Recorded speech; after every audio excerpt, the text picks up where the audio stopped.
Well, good morning everybody. Hope you're all doing fantastically well. Heading home today, got the old backpack on, the Carhartt on. What is going on in your world? We're back with another three things, a few takeaways from the game last night. Hope you're all tuned in. I barely had any sleep, as you can probably tell. It was a marathon, an absolute marathon last night. It was stream after stream after stream. I've never done it for that long, not even on deadline day. It must have been 5 hours. No, 5 streams. There wasn't 5 hours. It was about 10 hours. So, yeah, shout out to all of you tuned in. Really good numbers yesterday for the channel. We try on the channel as well. I'm very conscious of the fact that we're not a watch along channel per se. So I'm very, very aware that a lot of my viewers on my analytics come from my actual sort of 9 to 10 minute videos and the live streams where we're talking about discussion and discourse and having a bit of debate in there as well. I'm very well aware of that, and my analytics tell me that as well. So it was good to see a lot of the regulars coming over to the watch on, because some of you don't enjoy it, and I completely get that, especially a lot of my audience. So yeah, shout out to all of you who came over yesterday. I saw a lot of you in the building. Okay, 3 things we learned. Well, number 1, don't you know, bump it up. It does feel like Endor needs to be playing on full blast. Yeah, I think that's us done, everyone. I have to stick by my guns as I just utilise my other arm, which isn't about to fall off. I think that's us done.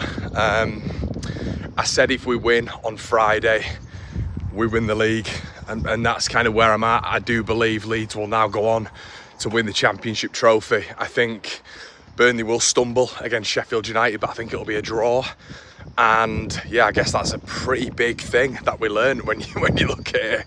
It was a game that was, I thought, the best out of the 3 yesterday between Leeds United and Burnley. Leeds let Burnley and Sheffield United, I thought, with the better team. I watched as you know, all 90 minutes, and Leeds just didn't really bother us, did it? I mean, with the greatest respect, an Oxford team who've taken points off both, what did they do, And we've got to a stage in the season now where obviously we've played Oxford twice and they've not scored against us yet. So for all of the tactical nuance and all the tactical development that we had pre-game of the long throws and the big balls into the box, I mean, we just dealt with it splendidly well, didn't we? And it wasn't really a problem. Leeds should have probably won the game by 2 or 3. Tanaka hitting the post, a few chances missed of which on another day go in the back of the net. And yeah, it was excellent. A really, really, really nice controlled performance. We weren't controlled on the watch along, it has to be said. It was nervy as I just put my shoelace back in. But it wasn't, let's be honest, it wasn't a comfortable watch. But then in the second half, it did feel like a bit of a comfortable watch. It was weird. Started off a little bit here, there and everywhere. I've seen this before with Leeds, where the atmosphere gets on top of us and it's under the lights at some other stadium, and you're thinking, oh God, here we go. But Leeds dealt with it, and we dealt with it really well, and it's a different Leeds. That's my second point. This is just a different Leeds. It's in my lifetime. I know I look 22, everybody, but I am nearly 32. But in my lifetime, you've not seen a lot of this. You've not seen a lot of Leeds fighting back, and Leeds getting to a stage toward the back end of the season. I mean, we can look at the Premier League, when Palace smashed us 5-1 and we just capitulated into nothingness in that season and went down with a whimper. You look at all the way back in 9-10, Bristol Rovers, after we'd beat Man United, we went on an absolute hellish run, let Norwich catch us up, and we just got over the line. Bristol Rovers 2-1. You look at last season, you look at 18-19 under Bielsa, there's just so much evidence of Leeds literally falling apart. So for us to show this resolve and battle and tenacity at the end of the season, the recovery is what I called it yesterday. That's what it feels like, the absolute recovery. We've been helped out by the Sheffield United implosion. But even without that, and even if they'd have got, a couple of wins and a draw, I wonder if Leeds had showed this fight and resolve. I think they would have done. And that's character. So fair play to Farke and his staff, and Leeds United, of course. But really happy with the overall performance. I thought Joe Rodon is another thing that, I wanted to talk about. Another thing that we've learned is just his evolution this year. And I will say evolution because I think we're at a stage last season where I thought Pascal was on a little bit of a different level to him in terms of a ball playing centre back. I think you're actually seeing in a back 2 with Ethan Ampadu there, you've seen Leeds encourage Joe Rodon to maraud forward and break the lines with the ball. I mean, that was all Pascal last season. It was all Pascal at points this season. But he's developed into Joe. It feels the build-up is through Joe Rodon now.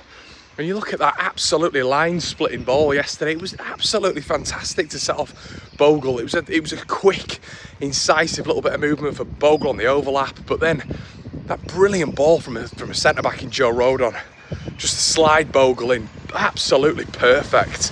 And then Solomon at the back post, who, I have to say, Solomon, yeah, you know, he is coming. He's right now, the money that Leeds are spending on him, comparatively, and you look at maybe, what would you say, maybe a Ben Brereton Diaz, who's probably on similar money at Sheffield United, at least 40, 45, 50 grand a week. You know, from what I understand anyway, he's on a hell of a lot of money.